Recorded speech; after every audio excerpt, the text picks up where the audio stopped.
아니 네. 저는 장관이란 분이잖아. 장관. 아직은 네. 장관 아니에요? 네, 아직 안 그만두셨죠. 근데 그렇게 정치적인 발언을 막 정치적 중립성을 위반하고 하셔도 되는 겁니까? 이제 한동훈 장관이 자꾸 그러니까 네. 이제 따라하는 경쟁적으로 하는 거죠. 경쟁적으로. 밀릴까봐? 라이벌이라고 생각하시겠죠. 네, 네. 네. 근데 그게 그렇게 한다고 해서 본인한테 도움이 될까요? 사실 도움은 안 되는데 근데 네. 뭐 마음이 급해서 그런 거 아닐까요? 마음이 급하고 그다음에 이제 어쨌든 국민의힘의 골수 내지는 어떤 뭐 좋게 얘기해서 팬덤 예.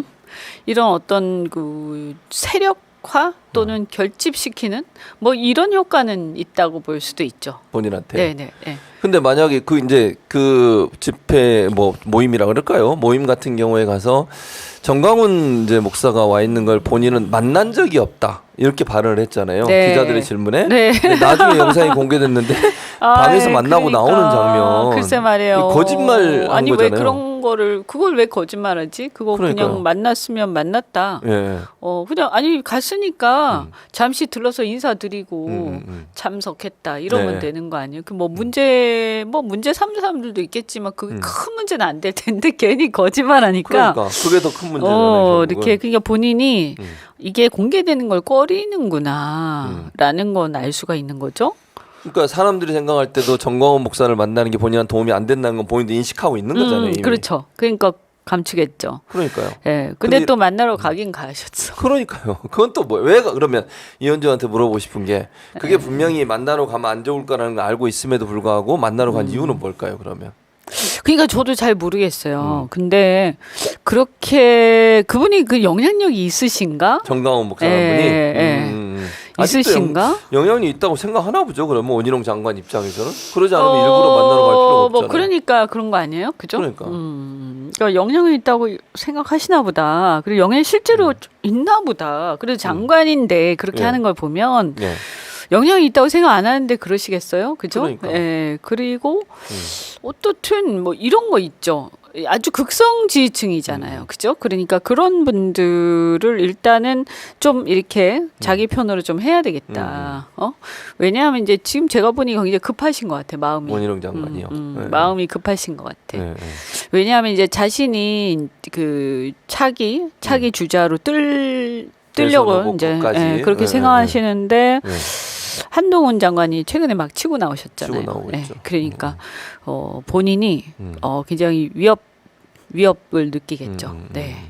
그래서 결국 정광훈 목사 소위 이제 태극기 집회라고 하는 극우 보수층까지도 끌어안아야 되겠다 이런 그렇죠. 생각. 일단 거기가 극성이니까 예, 예, 예. 효과는 빨리 나타나죠. 효과는. 그러니까 뭐 대개 보면 중도층 지지층은요. 이렇게 참 그분들이 제가 항상 얘기를 하지만 예. 지지는 하는데 네. 말 없이 지지하시거든요. 말 없이 말 안 하고 말 없이. 왜 그러는가요? 왜 근데? 아니 스타일들이 다 그러세요. 네. 그러니까 되게 이제 중도 여러 층이 있죠. 무당파라고 해야 되겠죠. 그럼 무당파들은 되게 왜 무당파가 되냐? 예. 굉장히 까다로워요.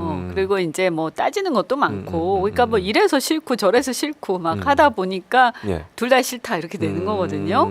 그러니까 이제 이런 분들 되게 굉장히 비판적이고 좀 그래도 지식인들 중에 그런 분들이 많거든요. 예. 이제 이런 분들은 또 자기가 누구를 지지하더라도 나 누구 지지해라 막 이런 거 싫어하세요. 아 나는 뭐 끼지 마, 뭐 나는 뭐 괜히 얘기하지 마. 이런 분들이란 말이에요. 어느 한쪽에 이렇게 치우쳤다는 걸 얘기하고 싫은 네, 뭐 그렇죠.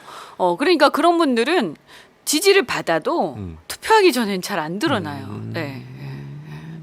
그러다 보니까 예. 눈에 탁 띄는, 그러니까 금방 효과가 나타나고. 예. 그래서 뭐 예를 들면 한동훈 대구 갔을 때 막 와 사진 찍자 와 그렇죠. 이런 맞아요. 사람, 자신도 이제 그런 사람들이 필요한 거죠. 예, 예, 예. 근데 그게 사실은 좋은 건 아니잖아요. 예를 들면 좋은 거기에 건 취하게 아니죠. 되면 그거 큰일 나요. 판단을 제대로 못 하게 되는 그러니까 거 아니에요? 그게 정치인들이 항상 빠지기 쉬운 예. 문제인데요. 그 팬덤 문제가. 예. 또 너무 없어도 문제지만 거기에 너무 빠지면 이제 판단력이 흐려지죠. 그래서 이게 다수의 여론인가 이렇게 착각하게 돼요. 예. 네. 왜냐하면 그 안에 있으면 자기가 막 갑자기 모르죠. 영웅이 된 것 그렇죠, 같거든요. 여기 기분이 좋잖아요. 예, 예. 근데 그게 이제 상당히 편향된 여론일 가능성이 많죠. 그렇죠. 네. 그래서 처음에 정치 잘 모를 때는 정말 거기 빠지기 쉬워요. 어우, 내가 너무 인기가 많은가 보다 이렇게 생각. 그럼 한동훈 장관이 지금 그러고 다니는 게 결국 지금 이현주 의원 말씀 들어보면 그런 거에 좀 빠져 있다 이렇게 볼 수 있을까요? 그렇죠, 그렇죠. 그래서 그거를 참 떨쳐내기 힘들어요. 그걸 이제 우리말로 현재 현실을 자각하는 현타라고 그러잖아요. 그쵸. 현타가 언제쯤 올까요? 그거는 이렇게 그게 아니라는 거를 깨달아야 돼요. 그러니까 선거에서 떨어지든가, 아니면 이제 이게 어떤 이 지지층의 세력별 성분별로 이렇게 분석한 걸 보든가 데이터를 그죠? 이상하네 이렇게 되는 거죠. 뭐 사인하고 막 가서 보면 뭐 엄청나게 사람 많은 것 같은데 그런데 실제로 그게 이제 실제로는 그런데 중도층이 지지 안 하는 거죠. 그러면 1대1 싸움에서 지죠. 예. 그 이게 참 정치의 어떤 함정인데. 좀 더 가까이. 가까이. 저는 막 가까이 있으면 막 이거 칠 것 같아서. 너무 흥분해서 앞으로 왔다 갔다 하다가 칠 수가 있어요. 그래서 이게 또 얼굴 이렇게 할 수가. 자꾸 멀리 하는데 자꾸 앞으로 가까이. 알겠습니다. 이렇게 그래서, 자꾸 하든지. 그래서 한동훈 장관이 나중에 현타가 왔을 때 그러면 놀라지 않을까요? 아, 내가 이렇게까지 아니 자기가 생각할 때는 정말 엄청나게 인기가 많은 걸로 생각했는데 보니까 실제로 중도에서 나를 별로 안 좋아하네. 왜냐면 일반 뭐 이현주 의원을 포함해서 그냥 냉정하게 보는 사람들은 아 중도는 별로 안 좋아해 이런데 언론이 막 띄우잖아요. 그러면 한동훈 장관은 그 언론의 기사만 보면 내가 마치 스타가 된 것처럼 느끼지 않겠냐는 거예요. 제 말은 보수 언론의 보도만 보면. 그렇죠. 뭐 그렇게 생각할 수 있죠. 그러니까 실제로 또 지지층 안에서 맹목적인 사람들 좋아하세요. 근데 이현주 의원이 옆에 이제 얘기 나눠보고 중도층이라고 뭐 보수 중에도 합리적 보수라고 얘기하는 분들의 얘기를 들어보면 한동훈 장관이 그러니까 안 좋아하잖아요. 그런 태도. 근데 왜 그러냐면 몇 가지가 있는데 첫째는 이제 국회에서 보이는 태도. 그렇죠. 이게 장관이 뭐 저래 이런 거고 그다음 두 번째는 검찰 내지는 윤석열 세력 이 자체를 싫어하는 거죠. 우리나라 역사에서 역사적으로 반추를 해볼 때 이거 별로 바람직하지 않다. 이런 역사의식이 있는 분들도 많고요. 지식인이 많으시니까. 그렇죠. 그러면 그런 분들은 한동훈 장관이 뭐 매력이 있든 없든 지지 안 하는 거죠.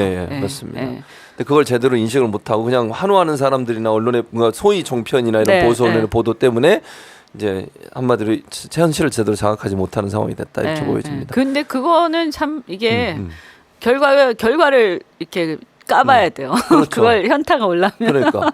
근데 아니 국민의힘 쪽에서 보면 어떻게 이제 한동훈 장관을 선거에서 이용하면 또 활용하면 뭔가 큰 효과가 있을 것처럼 자꾸 지금 생각을 하는 거잖아요. 그렇죠. 그러니까 큰 효과가 있기는 힘들고요. 조그만 효과는 있을 것 같아요. 어느 정도? 그러니까 뭐냐면 이제 그 지지층을 이렇게 그 에스컬레이트 시키는, 그렇죠. 그러니까 좀 흥분시키는 그런 효과는 있겠죠. 그렇죠. 또 극렬 지지층은 어느 정도 이렇게 결집시키는 효과 그럼요. 그 정도. 근데 지지층도 흥분하지 않는다. 이런 뭐 보나마나기 때문에 그냥 아예 지지층도 표정이 뭐. 이러고 있으면 표정, 그러면 끝난 거 아니에요. 그렇죠. 그나마 그런 효과는 있다. 그러면 만약에 이제 한동훈 장관이 총선 출마가 어느 정도 기정사실화 되는 것 같은데 이현주 의원 생각하실 때는 한동훈 장관이 뭐 비례로 갈 거냐 아니면 지역구를 출마할 거냐 선대위를 맡을 거냐 여러 얘기들이 지금 나오고 있거든요. 어떻게 전망하세요? 제가 볼 때는 지역구 출마를 할까 싶고요. 왜냐하면 뭐 강남을 가도 문제고 안 가도 문제고 그죠? 그럼 뭐 예를 들어 강북에 다른 데를 갔다 그럼 떨어질 거거든요. 그렇죠. 예를 들면 제가 볼 때 종로 아마 떨어질 걸요. 그렇죠. 용산 잘 모르겠어요. 근데 이제 그 리스크가 있죠. 용산 나가는데 떨어졌다. 그러면 이제 완전히 저 윤석열 대통령과 함께 가는 거 아니에요? 그래서 그것도 리스크가 있고 또 강남 갔다 그러면 역시 강남 가는구나 뭐 양지를 찾아가는구나 이렇게 되니까 그것보다는 제가 볼 때는 비례를 가던가 선대위원장을 맡던가 뭐 그러지 않을까. 그러면서 그리고 정치 아직 해보지 않았잖아요. 안 해봤죠. 그러니까 그리고 이제 비대위원장 이런 거는 사실은 힘들 거예요. 왜냐하면 비대위원장은 그 당의 당권이 있기 때문에 공천권이 있는 거잖아요. 그렇죠. 근데 지금 의원들 입장에서는 어쨌든 간에 윤석열 대통령이 이제 그렇게 줄을 세운 것도 있지만 자기들이 다 줄을 서서 그 김기현 밀었단 말이에요. 그렇죠. 밀었는데 네. 보험 든 거 아닙니까? 네, 사실 뭐 네. 돈도 들었을 거고 굉장히 그렇겠죠. 신경 썼을 네, 거고 네. 그래서 나는 공천이 괜찮을 거라고 안심하고 있는데 네. 그게 날아가는 거 그런 아니에요? 상황이 그렇게 네. 됐죠. 그리고 갑자기 한동훈이 와 그래서 네, 네. 자기가 그럼 와서 공천을 막 구태한 사람들한테 줘도 욕 먹죠. 그렇죠. 근데 이제 대개 보면 그 토 세력들은 구태하단 말이에요. 그렇죠. 그런데 그 토 세력들 같은 경우에 그분들이 지역에는 또 음. 기반이 있고 영향력이 영향력이 조직이 있죠. 있고. 예, 어쨌든 예. 특히 지방으로 갈수록. 그렇죠. 그렇죠. 그러면 그분들을 잘라도 문제. 음. 만약에 그분들을 그럼 자르고 새로운 사람들 막 했다. 그러면 이거 막 반발이 심할 거고요. 안 자르고 다 줬다. 이러면 야, 그 결국에는 저 사람도 별 수 없네. 이렇게 되잖아요. 그렇죠. 그래서 공천을 하는 공천하고 연관돼 있는 비대위원장 이거는 안 할 가능성이 많고 또 하더라도 네. 의원들이 반발이 심할 거예요. 내가 이때까지 좀 이렇게 보험도 들고 막 했는데 네. 아니 뭐 이렇게 갑자기 뭐 한동훈 그래 좋아. 그런데 저 사람이 정치 해봤어? 당에 뭘 기여했다고 갑자기 나타나서 자기가 비대위원장이래? 그러면서 공천권을 휘둘러? 그렇죠. 네가 뭔데? 이렇게 되는 그렇게 거죠. 되죠. 그 떨어지면 의원들 가만 안 있어요. 그러니까 지금 현재 보면 윤석열 대통령이 혁신위원회를 내세워가지고 그런 어떤 지역의 이제 토착 세력 또는 이제 토 출신의 예. 그런 어떤 기득권 의원들을 갖다 쳐내려고 했는데 네. 뭐 실패한 거 아닙니까? 1차적으로. 네, 그렇죠. 그래서 이제 그분들이 버티는 거죠. 그런데 또 그렇다고 해야지 뭐 거기다가 대단한 혁신을 하는 게 아니라 알고 보니까 자기 사람 심으려고 하는 거잖아요. 근데 어떻든 간에 네. 그게 지금 그런 상황이죠. 그래서 한동훈 만약에 이게 성공했으면 네. 한동훈 장관이 아주 영웅처럼 금요환영했을 거예요. 등장했을 거예요. 짠 이제 모든 것이 일소된 네. 이 빈 공간에 내가 황태자로 들어간다 이런 거였는데 그래서 막 그동안에 보면 뭐 이렇게 막 이렇게 여러 가지 스포트라이트 막 받다가 갑자기 조용해졌잖아요. 네, 그렇죠. 그게 언제부터냐면 잘 생각해 보시면 네. 김기현 대표가 완전히 버티기 들어가고 네. 장제원 버티고 다 버티면서 그렇죠, 그렇죠. 혁신위가 유명무실해지기 시작하면서부터 한동훈 장관이 나오려고 하다가 못 나오고 있는 중이거든요. 지금. 네, 그래서 정치 행보를 막 하다가 네. 세게 하다가 주춤하는 거죠. 음. 네, 치고 들어오려고 한 것 같아요. 네. 그래서 그렇게 정리가 되면 그 정리된 공간에서 뭐 비대위원장 같은 걸 하려고 했을 수 있는데 지금 상황은 이제 비대위원장 같은 거는 약간은 물 건너간 거 아닌가? 네. 이런 생각이 들죠.